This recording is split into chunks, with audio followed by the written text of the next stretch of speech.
Hello, Joey Only, Caribou Weather Dude here again with a new episode. I'm just in from doing firewood. I'm all dirty, and that's what you get here in the channel. If you want a channel where they are preppy and dressed in suits and aren't filthy, then you need to watch some city slickers like at the Weather Network or something, because that's not what you're getting here. Here you're getting hillbilly weather news from the top of Wells, British Columbia, here at 3,935 feet above sea level where my chair sits. Mountain life. That's how I live here, and that's what you get here for Weather Report as well. That's okay. Let's get on with the show. So there's a major solar flare that's taking off right now from the sun, so that may give some northern lights to Earth. It's a major solar flare. So far, indications are that it's one of the strongest in years, but I'm not sure if it's exactly pointing at Earth, so it may not be a huge catastrophe or risk to us, but, you know, these always come with risks. Solar flares come with risks. So, and anyways, comets approaching Earth as well. Beautiful comet coming up in the next 2 weeks, as well as the storm that's hitting the coast right now is weakening, still sending a lot of precipitation inland. On top of that, we have a special weather statement for Rogers Pass because snowfall could make driving treacherous there this evening especially. Okay, that's the bad news show. Let's go. There it is. This is bad news. My God. Falling out right now. Anything could happen. Get on! Wow. I'll watch the video later. They dry mopping this. This forecast is brought to you by the Wildfires, Floods, and Chaos Communications podcast. Great podcast that's put on by Tim Conrad and his team, and what they are is they are people who specialize in particularly emergency communications.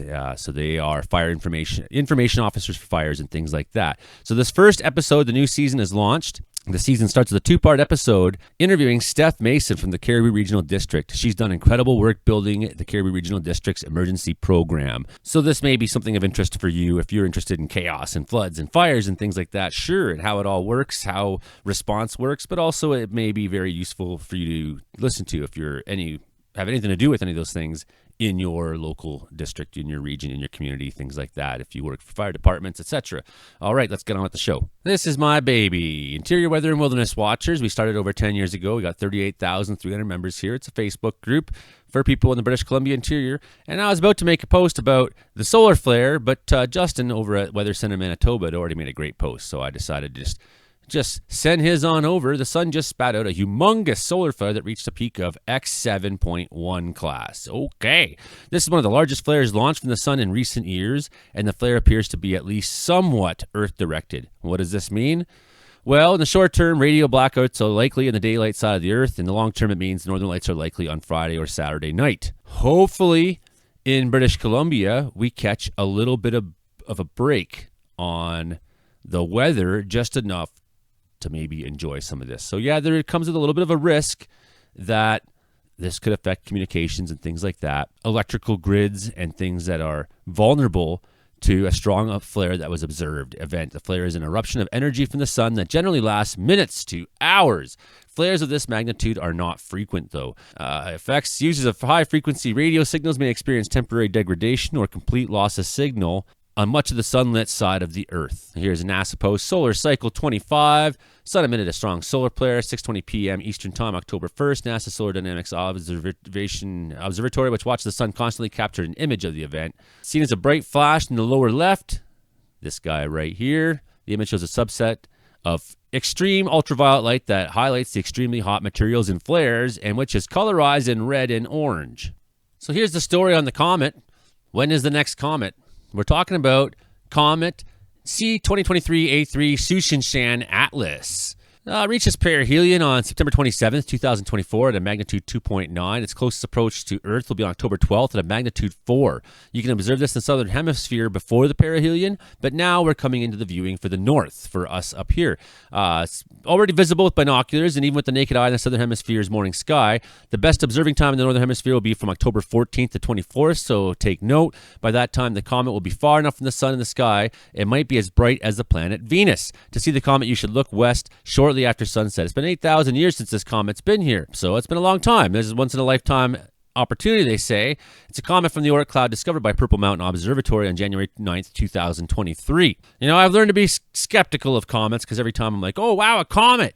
and then I stay up real late and then, go through some extraordinary, wishing for the weather to finally cooperate. I finally get my chance, and I'm like, oh, it's a dot in the sky. Like, awesome. So hopefully this one is a good one. Currently here in Canada, still got those frost advisories going on over there in New Brunswick, up in northern tip of Quebec, and some of these places around. I'll just pick one randomly here. There's wind warnings on the Quebec side, rainfall warnings, wind warnings up there in Nunavut. So there you go. Rainfall warning in effect for you guys. Rainfalls at Arviat. If you go down to Lethbridge, they could be seeing up to 100 kilometer an hour winds today. That's pretty strong.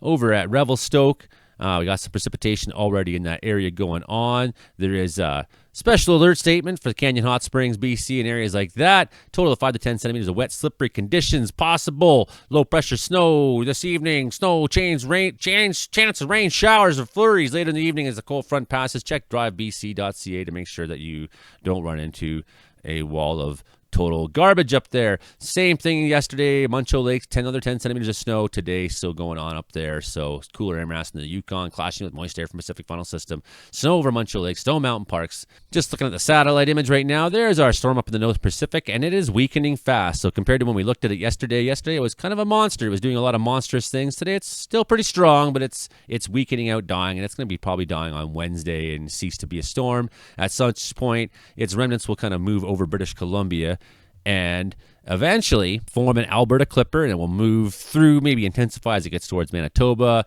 past through northern Ontario into the weekend. You may even see that become some thunderstorms in southern Ontario, New York, Pennsylvania, places like that. So that's how one storm can sort of cross the whole continent. It starts in the Pacific Ocean, and it just sends that wave of unhappiness all the way eastward. Just looking at radar right now, nice band of precipitation moving through northern Quebec and through central Ontario soon, coming off Georgian Bay there in southern Ontario as well. So that's one big line of precipitation going on there. And then you have to go a little further west to see maybe a little bit of flurries in places and a little bit of rainfall, say, it looks like the Cherryville area and some of the mountains through there. So some of that taking some rain, maybe some of that falling as snowfall mix at the time. It's pounding rain right now here in Wells, and you can see a little bit of a cell just hitting us right now. And northern Caribou getting some significant rainfall. Steady, some hard rains in there. A little bit of moisture throughout. Blah, blah, blah. Here's our storm that yesterday was down to 963 low central pressure. I did make an error yesterday. I said wasn't sure if the Hurricane Helene had got as low as 963. I do stand corrected. Apparently it got down to 938 or maybe even lower. So sorry about that. But the hurricane that hit Louisiana a few weeks before that, it bottomed out in the 960s. So for sure, we do see hurricanes that get to the same strength as that low when it pounded in yesterday. A little bit of precipitation happening in the Rockies, southern BC, even expecting to see just a little bit tonight. Most of the coastline taking it pretty good. That low keeps weakening as it comes into Wednesday morning, sending its precipitation inland, but losing its strength, losing its anger, losing its wind. Maybe the Caribou and Prince George area is going to see some good precipitation at times on Wednesday into Thursday, and we watch that sort of settle out, and then the high pressure establish itself before the next storm. A weaker storm hits us on the weekend. So this will be a weaker storm, but it will do some of the same things in terms of maybe better rainfall will come to the lower mainland and Victoria and places like that this weekend. That's pretty believable for me. Oh, and it says that we're getting thunder right now and lightning somewhere. Let's have just a quick look. Here's precipitation right now. Steady rainfall in just north of Cherryville and some of the areas surrounding there. It looks like some of the snow is going on, some of the higher countries down there towards Boundary. Snow looks like this. Some of these radar returns look like snow to me that are going on. Not much in the Revelstoke area. We'll have a look at the Caribou. And look at that. We got a pretty nasty looking cell going on right now through Hickson and Strathnaver. So that's incredibly... there you go, lightning and cinema. So there we go at 5:05, lightning going on right now. In fact, I'm going to take 1 second and pause and share this. There's some nasty stuff, something going on in the North Caribou, heavy rain, lightning, and all that fun stuff. I'm building a forecast right now. I had to stop to say, wow. So here's our two big storms going on right now. Got the monster that's happening out there. The Nunavut low, producing gusts up to 91 kilometers an hour observed. Holy, up to 80 kilometers an hour observed there. 58 steadies. 68 gusting to 78 at Gajoa. Sometimes I just can't talk. 76 kilometers an hour, so strong. And you can see our storm here in BC weakening out. This suggests it's at a 984 right now, and we're going to see that continue to weaken over the night. 70 kilometer an hour gusts, though, still measured at the southern tip of Haida. Ship out there experiencing 43s. Another ship experiencing 58s up there. We got some gusts of 30s and 40s along the coast, although it seems to be calming down. These numbers seem to keep lowering. If you go into the Alberta side, these ones are picking up. So we got 59 gusts measured at Calgary and Lethbridge, 74 gusts. Go down to the Montana side, 63s, gusts 61. So 43 steady, 63 gusts, things like that. So some strong winds out there for sure, right? And it will re-intensify as it moves eastward across the country, but basically we're getting through some of its worst that it has to offer right now. And we'll just have a run through the ECMWF model before we go. Coming overnight, see some of that precipitation there in the Rockies like you expect. Maybe a mix even, so you could see some freezing rain and stuff like that even. Don't count it out. If you are going over Rogers Pass, over in Terrace, heavy rains, that's going to start sliding down the coast, so that will make its way towards places like Surf Inlet and up to down to Bella Coola. So what we do see is as we pick up on Wednesday afternoon here in the Caribou, there is a risk that some of this will turn into thunderstorms. So we'll see. I've seen model runs where we see lightning show up in here, and this time I'm not. So take that with a grain of salt. We could see a little bit of precipitation, because that's what's going on right now, right? A little bit of lightning, some convection happened out there, triggered some lightning. Nothing too crazy, I don't think. Thursday is going to be nice. The high pressure is going to check in. We're going to have that next low show up. It's going to start spreading more precipitation down. As it comes in Friday early morning, you'll see the Coast Mountains taking a fair bit. You're going to see Vancouver Island taking a fair bit. The hose is going to be aimed pretty much towards Victoria at some point. This is not quite like the last number of storms we have. I mean, it's got a long tail of precipitation. Sure, it's going to dump a lot. It's going to bring a lot in. But it's not that deep. It's not that strong. It's not that powerful. It won't be producing the same kind of nasty winds we were seeing yesterday out there. Friday morning, places like Victoria, Vancouver, you could be seeing some rain on. Places on the island and Nanaimo and all that. Of course, you're the drier side. You'll probably see less, but nonetheless. And if you go further up towards south of Bella Coola area, you're going to see definitely some heavier precipitation. There we go on Friday again. You see some lightning bolts show up in there. So maybe, again, a slight risk of a little bit of lightning in the Caribou on Friday. That little bit of precipitation still going on up towards Fort Nelson. You want to be careful. You're driving overnight sometimes. You don't want to run into some of that. I mean, that's some empty roads up there where you run into... You go in the ditch in the middle of the night, you're in trouble. And Saturday morning, heavy precip coming along the coast. So that little low is going to squeeze out, and it's going to die off. And then here is our storm that we were just talking about that is right now moving through BC. Well, what is it going to be on Saturday afternoon? It's going to be coming into northern Ontario. It might be triggering a line of thunderstorms on the south end of it. Yeah, so that's one of those times, I think, if you have any plans to sail your Edmund Fitzgerald down Lake Superior, this might not be the day to do it coming into overnight Saturday night, Sunday morning. You could have nocturnal storms flashing through the night. So we're looking at, as we come into Sunday, some of that weather moving into southern Ontario.